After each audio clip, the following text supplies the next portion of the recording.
Welcome back. We're still talking to Talk's international editor, Isabel Oakeshott. Isabel, front page of The Sun today.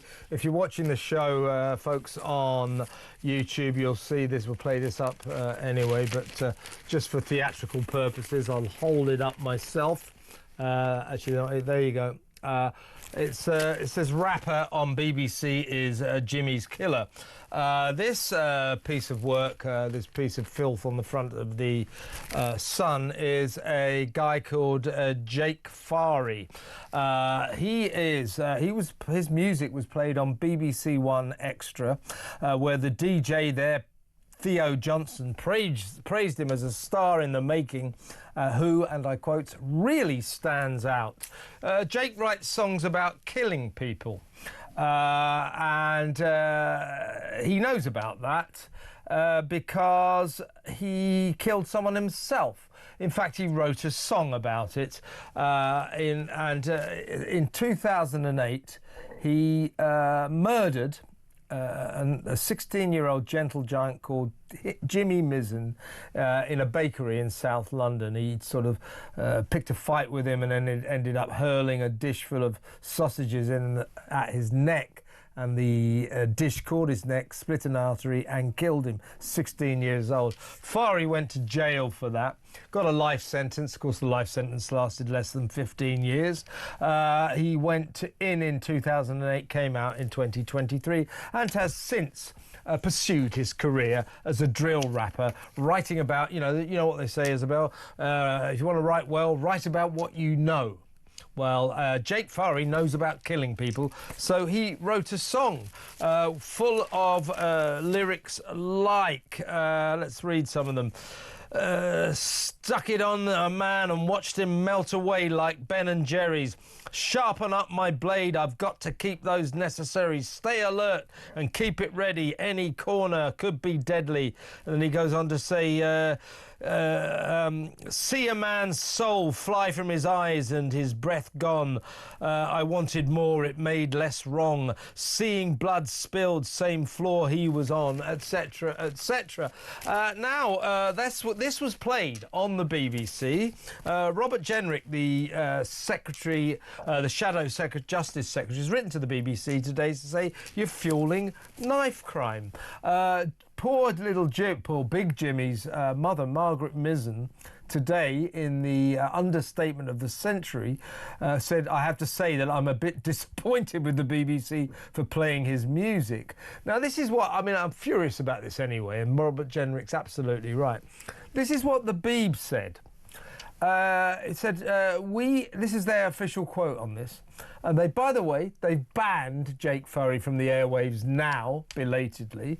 But they said, we have strict editorial guidelines before any content is broadcast or posted. So you saw that song, and according to your strict editorial guidelines, you thought that was okay to play. And then it went on to say, BBC One Extra does not glamorise violence. Yes, it does. You know, you can't release statements like that when you obviously did not look at the content of this song. And this is disgraceful, isn't it?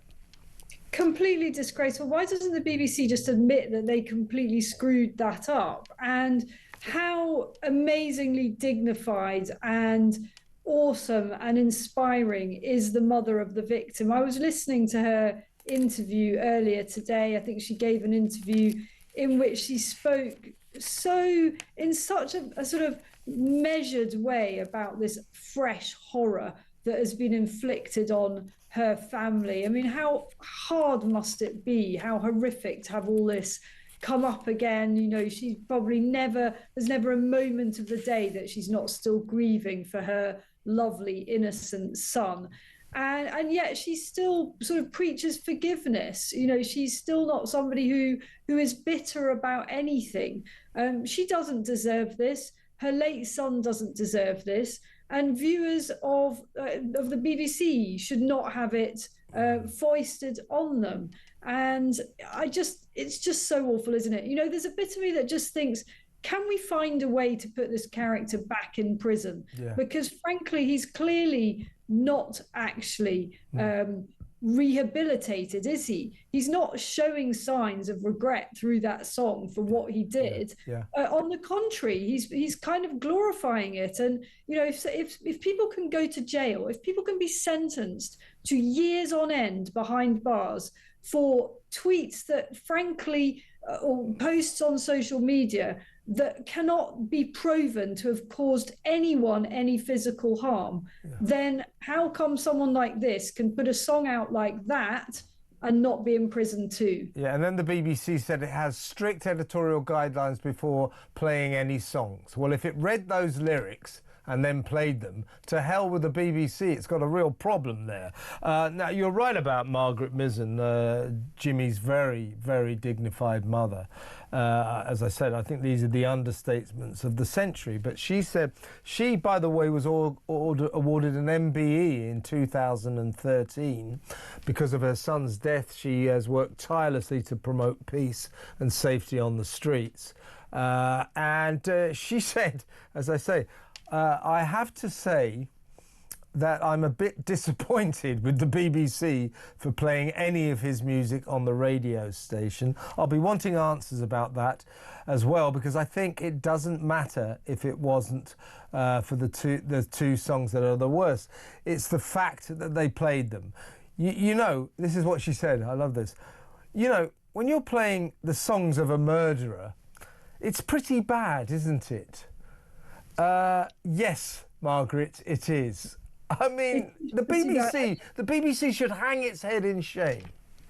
I mean, I assume the BBC didn't actually know that he committed this awful crime, because he disguises who he is. He goes around in a mask like most cowards Balaclava, do. yeah.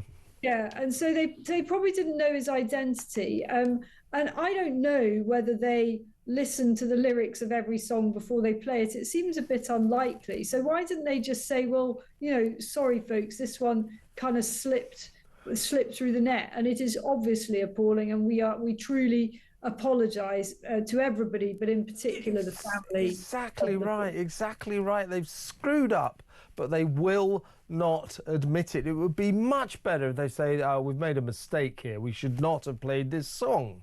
Instead, they say, we look very closely at everything before we play it. So you looked at those lyrics and you thought it was all right? I suppose you're right, Isabel. You know, they might not have known it was written by a guy who actually killed a guy. But I'm thinking, you know, the BBC, you know, they were very, very vigilant. They weren't vigilant about this at all. Played it and then said, ooh, this guy's really good. He's a star in the making. They were very vigilant, though, when somebody came out with a song just before Christmas that was critical of the Labour government called Freezing This Christmas. They banned that. I mean, God almighty. I know, it's just so, and aren't you seeing parallels here with the incompetence of Downing Street? You know, that kind of reflex action, which instead of saying, actually, we really screwed this up, sorry, you know, they come out with the usual dreary formula about their editorial guidelines. It's exactly how Downing Street and Keir Starmer behave when they're on the back foot. They just say something that convinces absolutely no one and insults all of our intelligence. And this is just the establishment, isn't it? They can't ever seem to admit that they've cocked it up. Yeah, well, that's the BBC for you. You know, they never admit they do anything wrong. They've always got an excuse for everything. Although when you get in touch with the press office, they will come up with their response, sometimes within the month. If they're really that's marvellous. If they're really getting their skates on, that is. You know, the BBC press office, folks, is basically an answer phone. Mainly, well, they never answer the phone, and they extremely rarely ever get back to you. They've really got to get their act together. BBC, I mean, oh my God, where do you think that's heading, Isabel? But they've got to get rid of the light. I think it's a bit like net zero. It just keeps growing, and it will never ever leave us. Quick last thought from you. What did you make of Lisa Nandy, the Culture Secretary, who actually wants to get rid of the licence fee, but to force us to pay for the state broadcaster in our taxes? We'll all have to pay for it. That is to protect the left-wing BBC, a bid by, of course, the left-wing Labour government. Unbelievable. I think that if this goes on much longer, there'll be more people leaving the country. How much can we take? That's the question of this absolute bunch of clowns. Yeah, let's all leave. Let's go. Stop the world. I want to get off. Thank you very much, Isabel. Another great hour. We'll talk again next week. Isabel Oakeshott there, Talk's brilliant international editor.